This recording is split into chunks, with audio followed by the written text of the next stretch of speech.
Welcome to episode 2 of FC PopCorn. This is Film Companions podcast, brand new podcast. And I'm, of course, Rohini. Joining me, very, very erudite and much more, I don't know what to say, eloquent people. Deepanjana. Okay.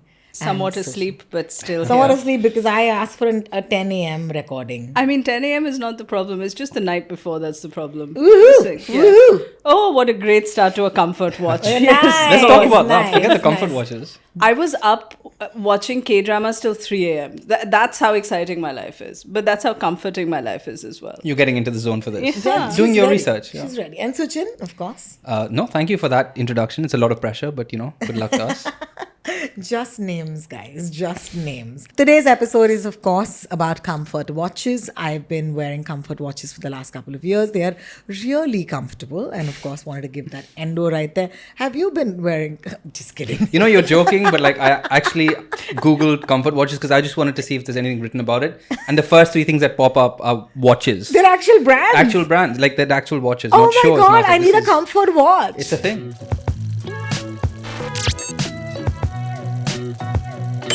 I have an issue with the kind of negativity that surrounds that term. Because it's almost always assumed that a comfort watch is a stupid film. It's trashy. Yeah. Right? Yeah. Now, first of all, trashy does not mean stupid, right? It takes a lot of intelligence to do really stupid stuff. Like 90s Bollywood, I think, is a great example of that. Amazingly trashy, amazingly comforting. But as we have realized in recent times with people who are trying to do slapstick humor, I'm not going to use the C word. But anyway, there have been such horrible attempts because they're not smart enough to be stupid. So comfort watches and the negativity that surrounds it, that if you only watch comfort watches, if you only watch guilty pleasure films, then you're just, you're a fool. fluff. Yeah. You're fluff. Or a woman. Sometimes it's the same thing.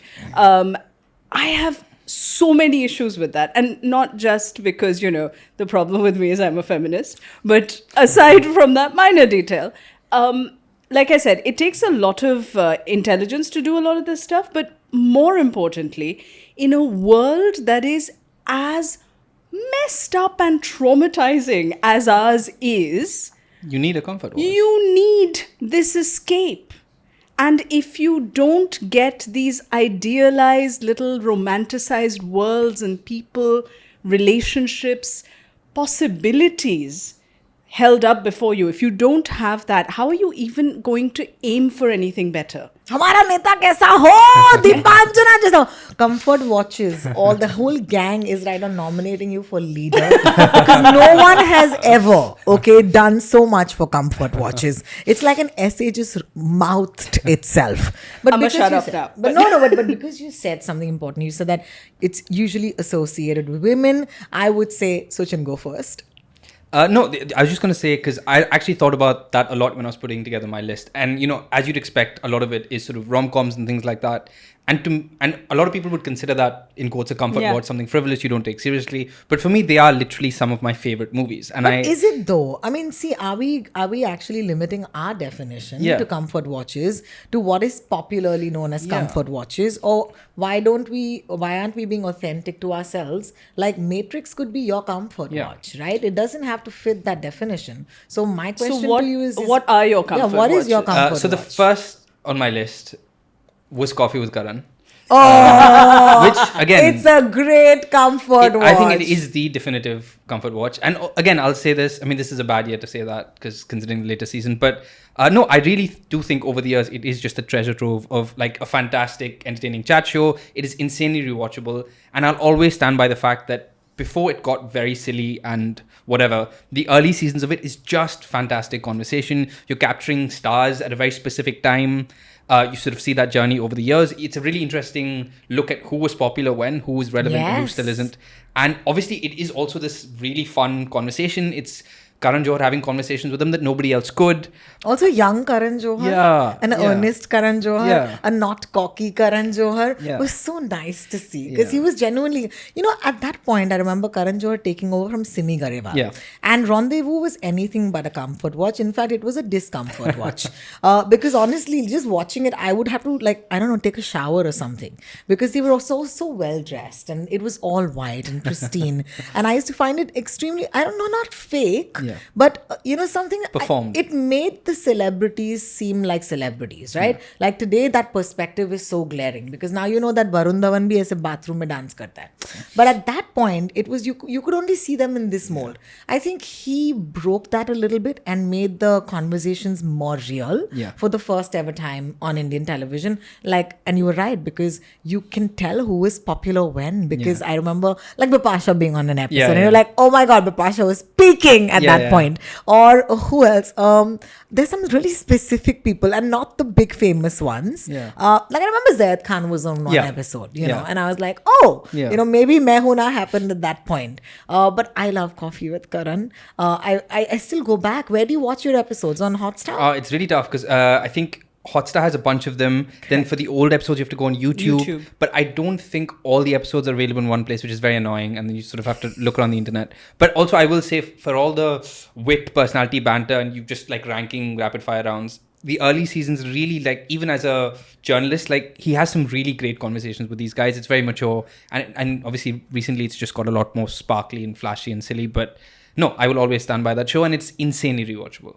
Lovely. So, and it was also celebrities being what celebrities are supposed to be, which is impossibly cool, while seeming like, oh, I could bump into you. We might have conversations. No, you won't actually. Yeah. Only Karan Johar will. Yeah. That was kind of the charm of it. But you had these, the women will show up in these evening gowns and the men will show up in their suits and then they'll be like, oh, chal, and it's like, oh, they're normal people. Not really. They're not really normal people. But, it was really... It was in its early days. I do think it was the best interview show we had. Yeah, absolutely. And just the level of sort of connection, chemistry, good and bad, competitiveness that came out from sort of those episodes. And I mean, you talk about fan theories. There's nothing more fun than watching Coffee with Karan and then just dissecting, are they actually friends? What's the vibe? Do they hate each other? Was that put on? Those are just the best conversations. It was so great. And it's a great example of, again, something that seems so effortless and easy, but a lot of work and planning goes into making sure that happens. Yeah. As we saw in later seasons, that didn't quite work, sustain itself as much as one might have hoped, though every show and person will change and they will decide to be different things and circumstances perhaps require you to be different things. I don't know. Honestly, I think the reason why I watch Coffee with Karan is to see how Karan's changed. And I think I love that. I love that the most. You go back to season 1, 2, 3 and you just see, as I said, this really young, earnest Karan Johar. And then, as his films did well and as he became this mega producer, he completely changed who he is. Also, he got older, the guest got younger. That completely changed everything because now he's a bit of a auntie, right, on the show. I mean, I'm saying this in the nicest way, Karan, I love you. He's definitely watching this, by the way. Of course he is. I mean, what is Karan Johar comfort watching? If not, I'm telling you, he's completely binge watching our playlist. What is your Hey man, I'm a populist. I'm, always here for the public friends. Because if you don't say friends, matlab, who are we lying to except ourselves? The definitive. So, and let me be very, very particular about this because there is an entire generation who probably watched How I Met Your Mother. I'm not of that generation. I'm of the Friends generation. And it was cool for us because when we were in school, we could watch, suddenly these adults talking about dating and sex and the idea of having a place, a couch exactly like this, a coffee shop where 6 friends just hung out. And the idea of friends staying with each other just blew my mind, I guess, when we were younger. But over the years, it's become this sort of crutch, right? When there's nothing to watch, just put an episode of Friends. And the moments, the beats, all of the episodes, the titles, what's going to happen, what they're going to say. But I guess that it's just a generational thing. I don't know if you didn't grow up watching Friends, does it count for it?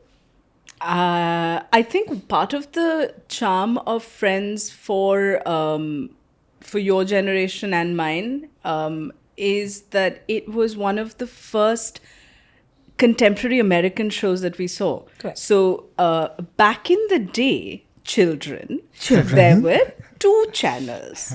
There was Doordarshan and Doordarshan. That was what we lived with. And there was a time before that which I very vaguely remember, when it was Doordarshan 1 channel for a few hours in a day. Correct. All right. Correct.